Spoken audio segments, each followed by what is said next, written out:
Welcome to the Deep Dive, where we plunge into your sources, pull out the most vital insights, and give you a real shortcut to being truly well-informed.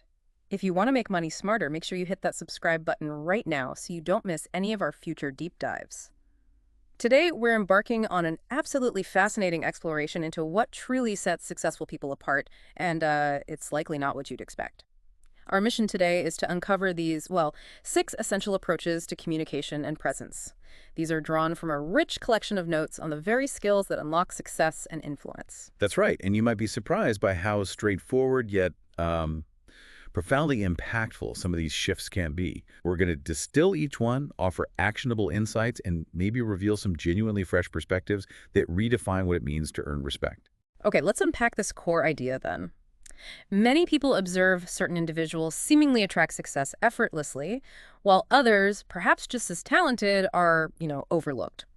Our sources highlight that the real secret isn't necessarily vast wealth or even being the most intelligent person in the room. So, what is this unexpected foundational driver? What's truly fascinating here is the unwavering emphasis on respect. The material we're diving into argues that respect isn't merely a byproduct of success. It's actually one of the most powerful catalysts for building significant achievements and influence. It suggests that most people simply don't understand the mechanisms for earning it, making mastery of this skill absolutely paramount. One of the contributors even credits these insights as a cornerstone of their own journey, really. Right, so it's fundamental. Okay, here's where it gets truly transformative, I think. The first principle from our sources is about immediate communication. Addressing issues right as they happen, not letting them fester.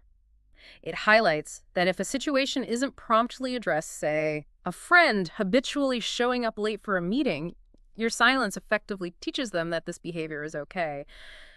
This sounds incredibly uncomfortable for many of us, doesn't it? We tend to avoid those moments. It absolutely does, yeah. And this raises a crucial question. How do we get comfortable with these often challenging conversations? The source offers a powerful reframing technique.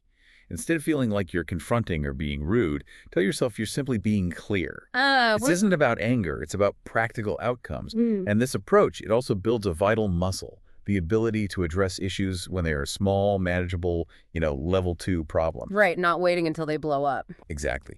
Rather than waiting until they spiral into overwhelming level 10 crises. Think of level 2 as a minor irritation, easily corrected, like a small miscommunication. While level 10 is, well, a full-blown breakdown of trust or a big professional setback. Makes sense. And the size of the problems you can comfortably address, this source powerfully states, ultimately dictates the size of your life and the scope of your achievements. Wow, that's a big statement. It also strongly advises against letting emotions take over, right? Definitely. The goal isn't to lash out or be angry, but to state the practical outcome you desire.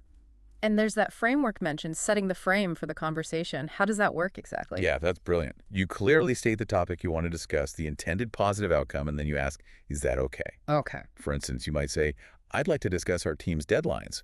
My goal is for us to consistently meet them so we can all succeed. Is that okay? Why is that simple? Is that okay?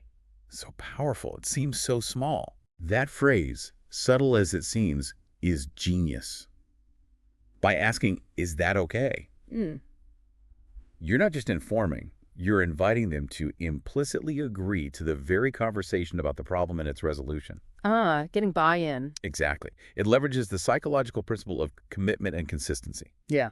When they agree, even with just a nod, they become more receptive because they've already bought into the discussion's terms. You've gained their consent for the uncomfortable chat itself, with your desired outcome sort of baked into the premise. Got it.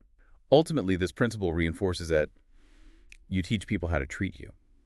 If you continually let concerning comments or behaviors slide, well, you're inadvertently signaling they're permissible. Right. This short-term discomfort avoidance, as the source points out, almost inevitably leads to long-term dysfunction and a significant erosion of respect. Okay, this next principle might genuinely challenge some ingrained habits. The second trick: stop trying to please everyone, and critically, stop trying to get absolutely everyone to like you. It sounds deeply counterintuitive for building respect and influence, doesn't it? Society tells us likability is key. It does fly in the face of conventional wisdom, yeah. If we zoom out, The source argues that if everyone genuinely likes you, it often indicates you're not expressing strong opinions, setting clear boundaries, or taking decisive stances. To achieve anything significant, any truly meaningful goal, it's an impossible quest to be liked by absolutely everyone. So what's the alternative? The adoption of a specific mindset is key here.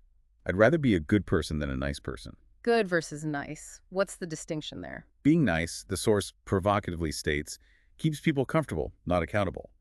A good person acts with integrity, even if it means discomfort. A nice person prioritizes superficial harmony, maybe avoids the hard truths. Okay, so if nice isn't the goal, how do we implement this? How do we become good in this context? Well, the source advises learning to give direct feedback without sugarcoating it. It gives a vivid example of a colleague who, just talked too much in meetings, wasting valuable time. We've all been there. Right. It forcefully argues that being unwilling to give direct, honest feedback actually robs people of their ability to improve, to grow, and ultimately to succeed themselves. The intention isn't unkindness, it's clarity for everyone's benefit. And part of this is saying no. And critically, yes. It's about learning to say no without a flicker of guilt. The source suggests no is a complete sentence. It doesn't always need a long excuse. That's hard for a lot of people. It is. But having clear boundaries and structure in your life actually earns profound respect. It communicates, what you're pursuing, you value your time, rather than bending to every request. People with a clear agenda who can politely decline are often seen as more focused, more disciplined, and paradoxically more valuable. So we've covered direct words, setting boundaries. But what about before you even speak? Trick 3. Respecting your looks. This isn't about vanity, the source says, but the unspoken communication of appearance. It compares neglecting your looks to publishing a book with no cover. Like it or not, people make initial judgments. That's absolutely right. Your appearance communicates the level of respect you hold for yourself, and by extension, what you expect from others. There's a powerful quote. I don't care what you have, I care about how you take care of what you have. Interesting. This isn't just about stuff. It extends profoundly to how you present yourself. It signals discipline, attention to detail, a serious approach to life. Even the state of your body, for instance, can implicitly communicate reliability, that you follow through on commitments, building unspoken trust. Okay, that makes sense. Now moving on to how we actually sound. Trick 4. Speaking with strength. The analogy used is brilliant. If your GPS voice was shy and hesitant, would you trust its directions? If you don't take yourself seriously, how can others? Precisely. And the source provides practical tips from speaking coaches. First, use complete sentences. Avoid trailing off. That signals uncertainty. Right. Finish your thoughts. Exactly. Second, systematically drop qualifiers like maybe, I hope, kind of, I think. They just erode your authority. They make you sound unsure. Totally. Third, speak with certainty. Avoid should, could, or would, which imply an expectation of failure or lack of commitment. Instead of we should do this, say we are doing this. Be decisive. Yes. Fourth, offer decisions, not questions. People often want clear leadership. And finally, there's a point about pauses. Yes, a nuanced but crucial one. Use pauses. Silence after a strong point isn't empty space. It creates gravity, allows absorption, amplifies impact. Like rests in music. Exactly like rest in music. The silence between notes is vital. It gives your words weight. Okay, powerful stuff. Next up, trick 5. Leading with your body. Our bodies speak before we do. The source mentions someone needing a posture correction machine. It shows how ingrained bad habits can be. Yeah, that story really highlights the unconscious power of our physical presence. So, how can you actively lead with your body? The source gives practical advice. Keep your shoulders back. It opens your chest, affects your breath, your energy. Okay, posture? Hold your head high, chin up, make deliberate eye contact. Remember to break it naturally, though. Avoid the stare down. Right. Connect, don't intimidate. Exactly. Smile, especially if you have a commanding presence. A genuine smile makes you approachable. One person in the source realized how intimidating they seemed without consciously smiling. Makes sense. What else? Anchor your feet. Avoid nervous rocking or fidgeting. Rooting your feet communicates stability, groundedness. Stop the nervous energy. Right, and walk with purpose. Every movement should be intentional. Your body language should emphasize your message, not betray nervousness. All right. And the final principle, trick 6, seems to tie it all together. Being yourself everywhere. Authenticity. The sources point to respected figures who succeed because they're consistently themselves, not adopting different characters for different crowds. This is huge. It's deeply rooted in personal integrity. The source has a powerful line. I'd rather be hated for who I truly am than adored for someone I'm not. Wow. It emphasizes that playing a part is exhausting, unsustainable, and often leads to an unhappier life. Another great quote: sooner or later you'll get caught being yourself, so you might as well be yourself. So true. The effort of maintaining a facade. Exactly. Yeah. Authenticity simplifies things while amplifying your impact. So what does this mean for you listening? Don't dim your light. Don't try to be less for others. Being your full, authentic self will naturally attract people who genuinely resonate with you. And if someone finds you too much, The source provocatively suggests politely asking them to find less. It's about finding your tribe, not shrinking to fit, love that. and the consistent application of all these 6 principles over time. The sources suggest it will inevitably lead others to adjust how they treat you, think of you, introduce you. This consistency, paired with authenticity, it doesn't just build respect.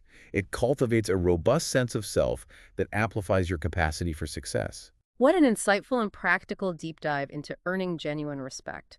We've covered speaking your truth immediately, embracing authenticity, and all those nonverbal cues. These aren't just tricks, are they? They feel like fundamental shifts. Exactly. Zooming out, this isn't about manipulation. It's about aligning your inner conviction with your outer presentation. The ultimate takeaway. Consistency and authenticity don't just change how others see you, they profoundly reshape how you see yourself and your own capacity for achievement. We really hope this exploration gave you some powerful aha moments and practical steps to apply right away. Remember, the journey to being well-informed and making money smarter is continuous, and we're here to guide you. If you found value in this session, please make sure to subscribe and share it with someone who also wants to make their mark and earn true respect. Until next time, keep diving deep.